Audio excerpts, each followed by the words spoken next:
नीम करौरी बाबा या नीम करौरी बाबा या फिर महाराज जी, भक्त उन्हें कई नामों से बुलाते हैं, जिनकी गणना 20वीं सदी के महान संतों में होती है। बाबा नीम करौरी का नैनीताल में कैची गांव में आश्रम है, कैची धाम आश्रम, जिसकी बड़ी महिमा है और 15 जून को यानी आज इस मंदिर का स्थापना दिवस है।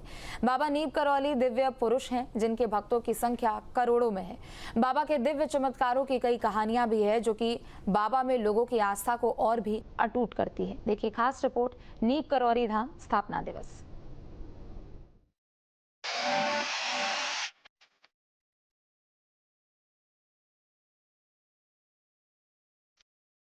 झीलों की नगरी नैनीताल और नैनीताल में 18 किलोमीटर दूर शिप्रा नदी के किनारे बसे कैची गांव में रोशनी से नहाया एक मंदिर कैची धाम। दिल्ली से अल्मोड़ा जाने वाले राष्ट्रीय राजमार्ग पर वैली में बने इस मंदिर को आध्यात्म का गढ़ माना जाता है। यहाँ 15 जून को मंदिर का स्थापना दिवस हर साल की तरह उल्लास के साथ मनाने की तैयारी है।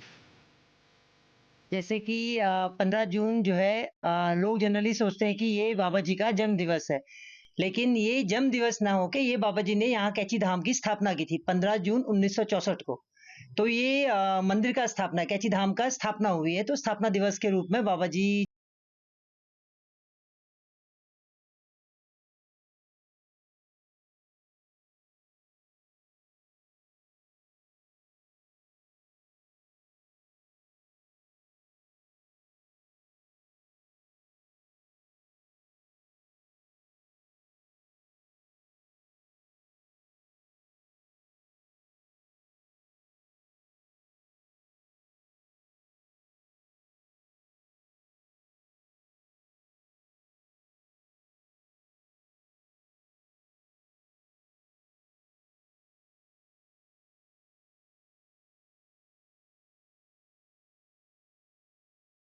नज़र इस बार फोर्स की जो संख्या वो भी बढ़ाई गई है। इसके साथ ही जो जोन है उनका भी नंबर बढ़ाया गया है।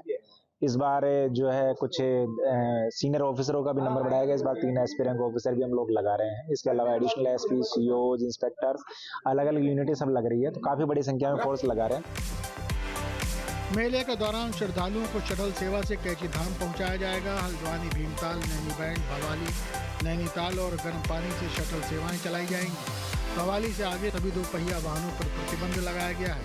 बुजुर्ग, बीमार और दिव्यांग के लिए 2 अतिरिक्त शटल सेवा चलाई जाएगी, जो उन्हें मंदिर के गेट तक पहुंचाएगी और ले आएगी। इसके साथ ही पर्वतीय क्षेत्र को जाने वाले वाहनों के लिए रूट डाइवर्जन प्लान बनाया गया है। तो इस बार भी हमने कुछ शटल्स के पॉइंट बढ़ाए हैं, कुछ शटल्स के नंबर भी बढ़ाए हैं, और इस बार कोई भी वाहन जो है भवाली से कैंची की तरफ नहीं जाएगा। इसके साथ ही भीमताल से, भवाली सैनिटोरियम से, नैनी बैंड से, नगर पालिका भवाली से और मस्जिद राय से, नैनीताल शहर से भी, और इवन इसके साथ साथ हम हल्द्वानी शहर से भी इस बार जो श्रद्धालु आ रहे हैं उनके लिए शटल सर्विस चला रहे हैं। प्रशासन और कैंची धाम प्रबंधन ने आपसी समन्वय स्थापित कर इस साल बाबा के प्रसाद को 15 जून से 18 जून तक वितरित करने की घोषणा की है। आस्था के इस पर्व पर हर किसी को बाबा नीम करौली महाराज के दर्शन की इच्छा है। ये बाबा का अक्षय भंडार है। बाबा हमारे माँ अन्नपूर्णा की कृपा प्राप्ति है, तो यहाँ पर कभी किसी प्रकार की कभी कोई कमी आज तक तो देखी नहीं गई। और अभी भी जितने लोग आएंगे और उनको बिल्कुल सुविधा पूर्वक प्रसाद उनको मिलेगा, और इसके बाद अगले 2 दिन तक जो हमसे श्रद्धालु प्रसाद मांगेगा उसको प्रसाद दिया जाएगा, उसको उपलब्ध कराया जाएगा, और किसी को कोई असुविधा न हो इसके लिए बड़े व्यापक प्रबंध हमने भी किए हैं। और जिला इंतजामिया के तो बहुत ही अच्छे इंतजाम हैं। हम उनके बहुत आभारी हैं कि उन्होंने काफ़ी इसमें मेहनत की और काफ़ी अच्छी तरीके से उन्होंने उसको ऑर्गेनाइज कर लिया। सन 1964 में आगरा के पास फिरोजाबाद के गांव अकबरपुर में जन्मे लक्ष्मी नारायण शर्मा यहां तपस्या करने आए थे। बताया जाता है कि फर्रुखाबाद के गांव नीम करौली में उन्होंने कठिन तपस्या की थी, जिस कारण वे बाबा नीम करौली कहलाने लगे। नीम करौली बाबा का जन्म यूपी के फिरोजाबाद जिले के अकबरपुर गाँव में एक ब्राह्मण जमींदार घराने में हुआ था। उनके पिता श्री दुर्गा प्रसाद शर्मा ने उनका नाम लक्ष्मी नारायण शर्मा रखा था। फिरोजाबाद से नैनीताल आने के बाद 1962 के जून माह में उन्होंने कैची धाम मंदिर की स्थापना की थी। जब मैं अपनी तैयारी कर रही थी, एग्जाम की तैयारी कर रही थी, तो मुझे तब भी स्वप्न में बाबा जी ने दर्शन दिया था। तो मैंने बाबा कैची धाम का वो स्वरूप देखा जो आज जो हम लोग आज देख रहे हैं, ये ना हो के वो उस वक्त का स्वरूप देखा जब कैची धाम पूरा बना नहीं था। मैं स्वप्न में वो देखा और मैं स्वप्न में ये देखा कि मैं बाबा जी को जो कुटिया है, जो यहाँ बाबा जी का विग्रह है, उसके सामने जो कुटिया है वहां पे मैं अंदर जाके बाबा जी को साक्षात बाबा जी के दर्शन किया और मैं बाबा जी को हलवा खिला रही हूँ। लेकिन फिर बाबा जी ने आदेश दिया कि तू मुझे कचौड़ी खिला। तो आज से मतलब समझिए आप 22-23 साल हो गए हैं। मैं जब मेरी शादी भी नहीं हुई थी, पढ़ाई करती, तब से अब तक मैं हर मंगलवार को व्रत भी रखती हूँ और बाबा जी को आलू की कचौड़ी का भोग भी लगाती हूँ। तो ये बात है, मैंने कई बार कैची धाम में श्री माँ से भी कहा था। माँ इस बात को जानती थी। माँ को मैंने कई अपने स्वप्न के बारे में बताया। तो मैंने वो चीज़ें जो माँ को बताई, आज हम जो चीज़ें फेसबुक और इन सब के माध्यम से देखते हैं, तो ये चीज़ें अब हमें दिख रही है कि जब जो चीज़ मैंने उस वक्त में देखा था, मंदिर का जो स्वरूप मैंने देखा था उस टाइम पे, जब विग्रह भी नहीं था, वो मूर्तियाँ नहीं थी, वहाँ पे कोई मंदिर का नहीं था, निर्माण नहीं था, वो चीज़ मैंने स्वप्न में तब देख लिया था। शुरू में आर्थिक रूप से कमजोर इस मंदिर में बाबा ने भक्ति और आध्यात्म के बलबूते कई आश्चर्यजनक चमत्कार किए। महाराजा के तत्कालीन साथियों के अनुसार बाबा ने मंदिर में दिए जलाने की इच्छा जताई, लेकिन आर्थिक रूप से कमजोर भक्त दिए के लिए घी का इंतजाम नहीं कर सके। इसकी जानकारी बाबा को मिलने के बाद शाम को बाबा ने नदी के पानी से पूरे पहाड़ में दिए जलवा दिए। तभी से कैंची धाम में हर वर्ष 15 जून को स्थापना के अवसर पर मेला आयोजित किया जाता है। नहीं, मानता तो बहुत सुनी है इनकी, हम तो पहली बार आए हैं और आगरा से आए हम। यही सुना कि बहुत अच्छा है, जो भी है मनोकामना पूरी होती है इनकी। सुन के हम भी आए दर्शन के लिए, पर अब यहाँ दर्शन नहीं हुए तो चौखट पर से ही हाथ जोड़ लिए। अब देखो बाबा फिर बुलाएंगे तो फिर आएंगे, उनके दर्शन होंगे तो हमें। एक बार बाबा नीम करौली बिना टिकट के ट्रेन के फर्स्ट क्लास कंपार्टमेंट में यात्रा कर रहे थे। जब टिकट चेकर आया तो उसने बाबा को बिना टिकट पाए और उन्हें बीच रास्ते में ही नीम करौली गांव के पास ट्रेन से उतार दिया। बाबा ट्रेन से उतरकर थोड़ी दूर पर ही अपना चिमटा धरती में गाड़कर बैठ गए और अपनी साधना करने लगे। जब टीसी ने ट्रेन को आगे बढ़ने के लिए हरी झंडी दिखाई, लेकिन ट्रेन अपनी जगह से 1 इंच भी नहीं हिली। 17-18 साल की उम्र में बाबा लौट रहे थे, फरुखाबाद वाली रोड पे थे, ट्रेन से जा रहे थे। तो सडनली जहाँ पे आज नीम करौली गांव है, तो उस गांव के बीचों बीच एकदम चेकिंग हुई तो ट्रेन रोक दी गई। तो बाबा महाराज बैठे हुए मिले फर्स्ट क्लास में। एंग्लो इंडियन उसका वो था टीटी, उसने बाबा महाराज को बड़ी बेदर्दी से निकाल दिया, क्योंकि साधु संत पहले भी टिकट कहाँ लेते हैं, अभी भी नहीं लेते हैं, तो यात्रा में चलते रहते हैं। क्योंकि फरुखाबाद में गंगा जी है, तो ये सोचते थे कि बाबा जी गंगा जी जा रहे होंगे। तो उसके बाद बाबा जी को उतार दिया गया। तो बताते वो ट्रेन, उसके बाद वो ट्रेन चली ही नहीं, कितनी कोशिशें हो गई। तो बताते एक इंडियन ड्राइवर था उसका, तो वो बोला कि मेरे गाड़ी में रोज साधु संत चलते हैं, कहीं आज कोई ऐसे हस्ती तो नहीं बैठी है। तो अपना आते गए तो देखा बाबा एक किनारे में बैठे हुए मिले। बाबा का स्वरूप देख के उनका, बाबा माफ़ करिए, चलिए बैठिए। तो बाबा की तो लीला थी वो कि तब उसके बाद लोगों ने जाना कि एक संत का पदार्पण हो चुका है। तो उसके बाद धीरे धीरे तो फिर बाबा उसी स्थान पर रुक गए। तो गांव का था नाम नीम करौली। तो लोग आसपास के लोग, गांव वाले कहने लगे अरे वहाँ चलो जहाँ नीम करौली बाबा हैं, वहाँ दर्शन करके आते हैं। तो गांव के नाम से ही बाबा का नाम पड़ गया। बाबा ने कभी उस नाम को संशोधन भी नहीं किया, तो उसी से प्रसिद्ध होते चले गए नीम करौली वाले बाबा।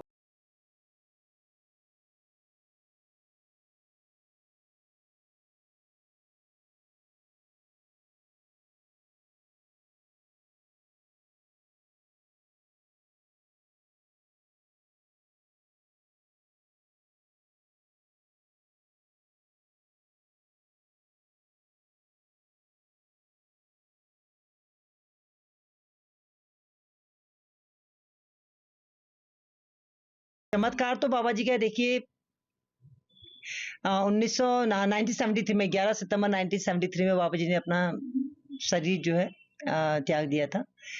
लेकिन जो आपने भी सुना है, हमने भी सुना है, जो अलौकिक यथार्थिक पुस्तक में भी राजीदान ने लिखा है उनके बारे में कई सारी चीजें जो भक्त लोगों ने उनके बारे में बताया है कि बाबा जी जो थे वो साक्षात हनुमान के स्वरूप थे, साक्षात। है ना, वो उसमें विनय चालीसा में लिखा भी है, जय जय जय जय श्री भगवंता तुम हो साक्षात हनुमंता। तो ये चीजें क्या है, ये बाबा जी ने कई बार जब कैची धाम में बाबा जी अपने तख्त पर बैठे हुए थे, तो व्यास जी बैठे थे वहां पे, तो व्यास जी रामायण का पाठ करना स्टार्ट कर रहे थे। तो बाबा जी कहीं भाव में खोए हुए थे, तो उन्होंने बाबा जी से पूछा कि बाबा जी मैं रामायण कहाँ से स्टार्ट करूं, कहाँ से आपको सुनाऊं। तो वो इतने भाव में थे बाबा जी, तो बाबा जी ने कह दिया वहां से सुना जहां मैं विभीषण से कह रहा हूं, जहां मैं विभीषण से कह रहा हूं। तो बाबा जी ने कहीं ना कहीं अपना परिचय स्वयं दे दिया। बाबा के भक्तों ने देश भर में लगभग 48 मंदिर इनकी याद में बनवाए हैं। इनमें से प्रमुख हनुमानगढ़ मंदिर नैनीताल, ऋषिकेश, बाबनिया मंदिर गुजरात, बाबा मंदिर नीम करोली, काकड़ी घाट मंदिर नैनीताल, संकट मोचन हनुमान मंदिर वृंदावन, लखनऊ और शिमला, हनुमान मंदिर महरौली दिल्ली है। इसके अलावा अमेरिका के टाउस और जर्मनी के बर्लिन समेत कुछ अन्य देशों में भी बाबा के मंदिरों की स्थापना की गई है। जैसे कि आप लोग सब देख रहे हैं कि यहाँ पे अब लाखों के हिसाब से जो भीड़ आ रही है, ये चीज बाबा जी ने बहुत पहले, जब एक भक्त ने कैची धाम में पूछा था कि बाबा जी आप इतना कुछ यहाँ पे कर रहे हैं, यहाँ पे आएगा कौन, तब उस वक्त में बाबा जी ने कहा था कि पूरा विश्व टूट के आएगा। तब उस वक्त में जो भक्त थे उनको लगा कि शायद बाबा जी ने एक उसमें अपने उसमें भाव में कह दिया, लेकिन ये सब चीज आज बिल्कुल सच हो रही है। आप सभी लोग देख रहे हैं कि कैची धाम में पांव रखने की जगह नहीं है। और जहाँ तक आपने कहा आपकी आस्था का है, तो ये हम जहाँ हैं जैसे हैं, ये सब बाबा जी की कृपा है। हमारे पर तो बाबा जी के, हमारे परिवार पे, हम पे बाबा जी का साक्षात कृपा रही। जनश्रुति के मुताबिक नीम करौली बाबा एक सिद्ध पुरुष थे। बाबा ने 11 सितंबर 1973 में समाधि ग्रहण करने के बाद प्रतिष्ठित कैची धाम की कमान अपने शिष्य श्री सिद्धि माई को सौंपी थी। धाम में साल भर भक्तों और सैलानियों का तांता लगा रहता है। 3 न्यूज़ स्टेट। बाबा नीम करौरी के भक्तों की लंबी फहरिस्त है, जिसमें दुनिया भर के लोग शामिल हैं। इस फहरिस्त में मार्क जकरबर्ग, स्टीव जॉब्स और विराट कोहली जैसे नाम भी शामिल हैं। देखिए कौन कौन बाबा के भक्त हैं। नीम करौली बाबा की प्रसिद्धि जितनी भारत में है, उतनी ही विदेशों में भी है। भारत में प्रसिद्ध और सम्मानित गुरु नीम करौली बाबा ने प्रसिद्ध लोगों को अपने आश्रमों में आकर्षित किया है, जहां उनकी शिक्षाओं का उनके जीवन पर बहुत बड़ा प्रभाव पड़ा है। उनमें से एक हैं एप्पल के सह संस्थापक स्टीव जॉब्स। एप्पल के सह संस्थापक, अध्यक्ष और CEO स्टीव जॉब्स बाबा नीम करौली के बहुत बड़े भक्तों में से एक थे। जॉब्स का जीवन संघर्षों से भरा हुआ था, यहाँ तक कि पैसों की कमी की वजह से उनको अपनी पढ़ाई तक छोड़नी पड़ी। जिंदगी में पल पल पर बड़ी बड़ी चुनौतियों का सामना कर उन्होंने एप्पल की शुरुआत की। अपने पिता के छोटे से गैरज से उन्होंने आज की टॉप कंपनी की नींव रखी, पूरी दुनिया में अपना परचम लहराया। स्टीव जॉब्स एक कामयाब बिजनेसमैन के साथ साथ एक बेहतरीन इंसान भी थे, जिन्होंने अपनी जिंदगी को अपनी सफलता के दम पर कामयाब बनाया। 1974 में स्टीव जॉब्स अपने कुछ दोस्तों के साथ बाबा नीम करौली के दरबार में आए थे, लेकिन बाबा से स्टीव जॉब्स की मुलाकात नहीं हो पाई, क्योंकि बाबा 1973 में देह त्याग चुके थे। स्टीव जॉब्स इस यात्रा के दौरान नीम करौली के बाबा के आश्रम कैची धाम में भी रुके हुए थे। स्टीव एक टूरिस्ट की तरह नहीं, बल्कि आध्यात्मिक खोज के लिए आए थे। यह भी माना जाता है कि स्टीव जॉब्स को एप्पल के लोगों का आइडिया बाबा के आश्रम से ही मिला। नीम करौली बाबा को कथित तौर पर सेब बहुत पसंद थे। यही वजह थी कि स्टीव ने अपने कंपनी के लोगों के लिए कटे हुए एप्पल को चुना। नीम करौली बाबा के आशीर्वाद और उनके आश्रम में बिताए गए समय से स्टीव जॉब्स के जीवन में काफी बदलाव आया। कहा जाता है कि भारत में आध्यात्मिक यात्रा के दौरान स्टीव को जीवन का एक नया दृष्टिकोण मिला था, जिसने उन्हें अपनी कंपनी एप्पल को शुरू करने और सफलता की नई ऊंचाइयों तक पहुंचाने में मदद की। मार्क जुकरबर्ग भी स्टीव जॉब्स के कहने पर नीम करौली बाबा के धाम आए थे। इस बात का जिक्र उन्होंने अमेरिका में प्रधानमंत्री मोदी से मुलाकात के दौरान किया था। फेसबुक के संस्थापक मार्क जुकरबर्ग का इरादा कैची धाम आश्रम में केवल एक दिन रुकने का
उनकी पत्नी अभिनेत्री अनुष्का शर्मा भी बेहद धार्मिक हैं और उनकी भी साधु संतों में अटूट आस्था है। दरअसल विराट कोहली तब मैदान में खराब फॉर्म से जूझ रहे थे। उनके करियर में रोनों का ब्रेक लग चुका था। विराट ने तब 23 नवंबर 2019 में हुए टेस्ट मैच में आखिरी शतक लगाया था, जो कोलकाता में बांग्लादेश के खिलाफ था। उसके बाद उनके करियर में शतक का अकाल पड़ चुका था। विराट और अनुष्का शर्मा नवंबर 2022 में कैची धाम आए। उन्होंने यहाँ नीम करोली बाबा को प्रसाद और कंबल चढ़ाया और उनका आशीर्वाद लिया। कुछ समय बाद चमत्कार हुआ और मार्च 2023 में विराट ने अहमदाबाद में आयोजित बॉर्डर गावस्कर ट्रॉफी के चौथे टेस्ट मैच में ऑस्ट्रेलिया के खिलाफ अपने टेस्ट करियर का 28वां शतक जड़ दिया। इसके बाद वो रुके नहीं, उनकी फॉर्म में लगातार सुधार होता गया। उनके फैंस इसे नीम करोली बाबा का आशीर्वाद मान रहे थे। अनुष्का शर्मा ने भी तब अपने इंस्टाग्राम पर बाबा को धन्यवाद देते हुए स्टोरी शेयर की थी। उसके बाद दंपति ने नैनीताल में नीम करोली बाबा के आश्रम में दान पुण्य किया। वे नीम करोली बाबा के दोनों आश्रमों में जा चुके हैं, जिससे पता चलता है कि वे आध्यात्मिक रूप से कितने करीब हैं। बिना किसी प्रचार के नीम करोली बाबा के भक्तों में सभी आयु, जाति और वर्ग के लोग शामिल हैं, जिसमें पश्चिमी देशों के भी लोग शामिल हैं। बाबा के भक्तों में पूर्व राष्ट्रपति वीवी गिरी, भारत के पूर्व उपराष्ट्रपति गोपाल स्वरूप पाठक, न्यायमूर्ति वासुदेव मुखर्जी, उद्योगपति जुगल किशोर बिरला, प्रसिद्ध कवि सुमित्रा नंदन पंत, हार्वर्ड के प्रोफेसर रामदास, इलाहाबाद के प्रोफेसर दादा सुधीर मुखर्जी, मानवतावादी लैरी ब्रिलियंट और उनकी पत्नी गिरिजा, विद्वान और लेखक यवेट रोसेल, अमेरिकी आध्यात्मिक शिक्षक माँ जया सती भगवती, फिल्म निर्माता जॉन बुश और लेखक डैनियल गोलमैन भी शामिल हैं। और भी न जाने कितने नामी गिरामी लोग हैं जिनकी नीम करोली बाबा में आस्था है, जो बताता है कि बाबा के भक्तों की कमी नहीं है और बाबा के भक्तों की संख्या भी दिनों दिन बढ़ती ही जा रही है। Team news state. जहाँ भक्ति है हर शब्द में, कथाओं में छुपे हैं दिव्य रहस्य और ज्योतिष देता है जीवन को दिशा। धर्म से जुड़ी हर बातों को जानने के लिए हमारे चैनल स्तुति को सब्सक्राइब करें। चैनल पर जाने के लिए इस लिंक पर क्लिक करें।